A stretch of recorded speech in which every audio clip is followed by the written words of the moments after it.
The Draconian Empire had ruled the Andromeda sector for 3,000 years, and in all that time, no species had ever made Empress Zalathara nervous. Her scales, dark as obsidian and harder than military-grade titanium, had deflected plasma rounds, survived atmospheric re-entry, and weathered the vacuum of space itself. She was immortal, powerful, and absolutely terrifying to every sentient being in 12 star systems. Except, apparently, to Dr. Frankie Chen. "Your Majesty," Frankie said, adjusting his glasses as he studied the holographic display of her circulatory system. "I'm going to need you to stop breathing fire for the next 48 hours. Doctor's orders." Zalathara's vertical pupils contracted to slits. Around the medical bay, her honor guard tensed, hands moving toward their plasma rifles. The air itself seemed to crackle with potential violence. Lesser beings had been vaporized for far less insolence than what this human had just displayed. Frankie didn't even look up from his data pad. "I'm serious," he continued, scrolling through her test results. "Your 7th auxiliary heart is inflamed, probably from stress. If you keep superheating your internal chambers, you're risking cardiac cascade failure. That would be extremely bad." "Extremely bad," Zalathara repeated slowly, each word dripping with menace that had made planetary governors weep. "Human, do you comprehend who I am?" "You're my patient," Frankie replied, finally meeting her gaze. His brown eyes were calm, almost bored. "And unless you want to drop dead in the middle of your throne room in front of your subjects, you're going to listen to me." For 5 long seconds, nobody in the medical bay dared to breathe. Elodie, Frankie's medical assistant, had been working with him long enough to recognize that particular stubborn set to his jaw. She'd seen it when he'd argued with the Gavarian ambassador about quarantine protocols, when he'd refused to let that Centauri warlord leave without completing his vaccination series, and when he'd personally operated on that Zephion child despite the planetary evacuation order. Frankie didn't care about politics. He cared about keeping people alive. The Empress's claws, each one capable of slicing through starship hull plating, slowly retracted. She settled back onto the reinforced examination platform, which groaned under her 3-ton mass. "Explain," she commanded. Frankie did. For the next 20 minutes, he walked her through the scans, explaining in clear terms how her biology was failing her. The Draconians were engineered for conquest, their bodies a weapon honed over millennia of genetic manipulation. But even perfect weapons needed maintenance.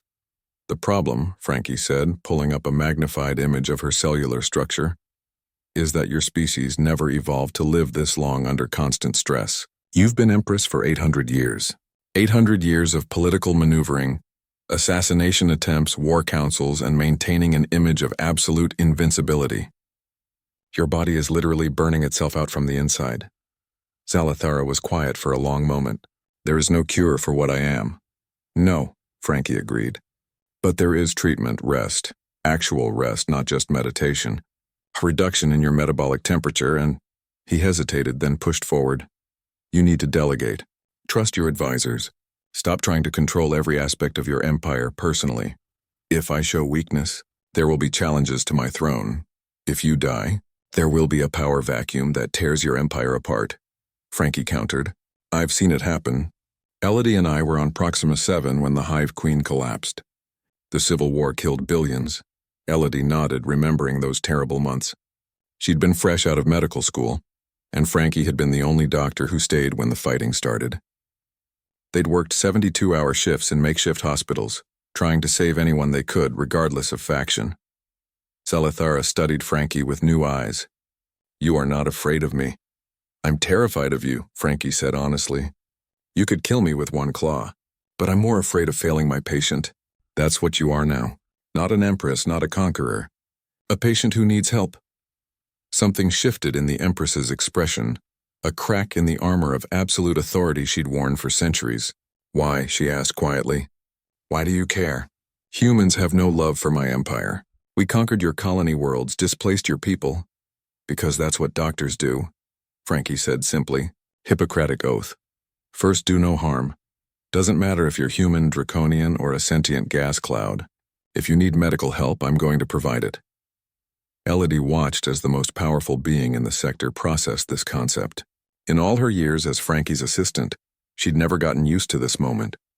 The instant when patients realized that human medicine wasn't transactional, wasn't political. It was simply care offered freely. "What do you want in return?" Zalathara asked suspiciously. "For you to follow my treatment plan," Frankie said, "and maybe to stop strip mining the Vega colonies. The heavy metal contamination is causing cancer clusters in the indigenous population, and it's making my job harder." Zalathara actually laughed, a sound like thunder rolling through mountains. "You would bargain with an Empress using medical advice?" "I would bargain with anyone if it saves lives," Frankie corrected. "That's kind of my thing." The Empress was silent for a long moment, then nodded slowly. "Very well, Dr. Chen, I will follow your treatment plan. And I will consider your request about the Vega colonies." As Zalathara's honor guard escorted her from the medical bay, Elodie finally let out the breath she'd been holding. "You're insane," she told Frankie. "Maybe," he said, already making notes in Zalathara's medical file. "But it worked. Schedule her for a follow-up in 3 weeks, and order more of the cardiac stabilizer. Her biology metabolizes it faster than standard dosing accounts for." "Do you really think she'll stop mining Vega?" Frankie shrugged. "Maybe not immediately, but I planted the seed. That's all we can do sometimes. Plant seeds and hope they grow." 3 weeks later, Zalathara returned for her follow-up. Her auxiliary heart had healed. The inflammation was gone, and she brought with her a gift: a decree halting all mining operations in the Vega system, pending environmental review. She also brought something else: 12 draconian nobles, all requesting appointments with the human doctor who spoke truth to the Empress. Elodie looked at their expanding appointment calendar and sighed. "We're going to need more examination rooms." Frankie just smiled. "Then we'd better get building. These patients aren't going to treat themselves."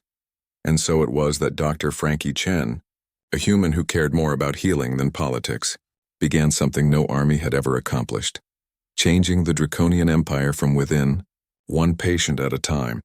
Because that's what humans do. They stubbornly, impossibly, irrationally care, even when it makes no sense to do so, especially then.